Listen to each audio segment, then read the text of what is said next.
महत्त्वाची बातमी आहे।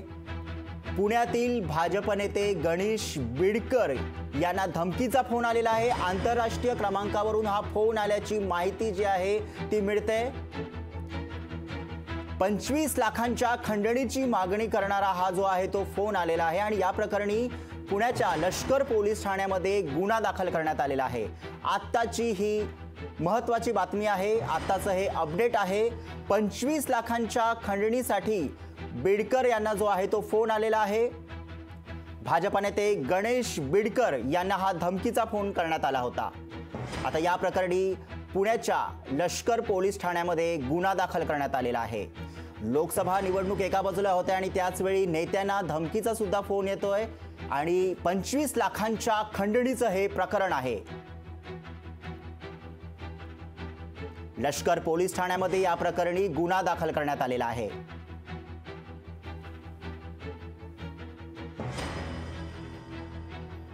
आणि आपले प्रतिनिधी अमोल धर्माधिकारी आपल्या सोबत जोडले गेलेले आहेत।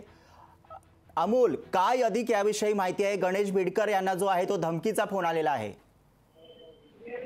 खरं तर गणेश बिडकर हे पुण्यातील भाजपचे नेते आहेत, माजी स्थायी समितीचे अध्यक्ष सुद्धा ते राहिलेले आहेत आणि याच गणेश बिडकर यांना निवडणुकीच्या या सगळ्या धामधुमीमध्ये खंडणी मागण्याची धमकी आलेली आहे। 25 लाख रुपये द्या अन्यथा तुमचे व्हिडिओ व्हायरल करू, अशा पद्धतीची धमकी गणेश बिडकर यांना आलेली आहे आणि त्यानुसार आता त्यांनी पोलीस स्टेशनमध्ये तक्रार सुद्धा दाखल केलेली आहे आणि त्यानुसार लष्कर पोलीस ठाण्यामध्ये अज्ञात व्यक्तीविरोधात गुन्हा सुद्धा दाखल करण्यात आलेला आहे। पण गेल्या कसबा पोटनिवडणुकीच्या दरम्यानही गणेश बिडकर यांना अशा पद्धतीचा धमकीचा फोन आलेला होता आणि त्यानंतर आता पुन्हा 25 लाख रुपयाची खंडणी गणेश बिडकर यांच्याकडे मागण्यात आलेली आहे। आता या संपूर्ण प्रकरणी गुन्हा दाखल झाल्यानंतर आता पोलिसांचा तपास सुद्धा सुरू झालेला आहे। नेमकी ही धमकी कुणी दिलेली आहे, खरंच हे गुंडांकडून धमकी देण्यात आलेली आहे का कुणी अज्ञात व्यक्तीने ही धमकी दिलेली आहे, याचा सुद्धा तपास आहे तो पुणे पोलिसांकडून केला जाणार आहे।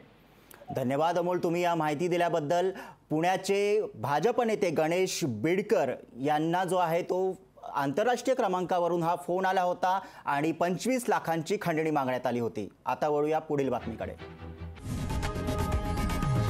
लोकशाही मराठी ऐका, पहा, जागरूक रहा।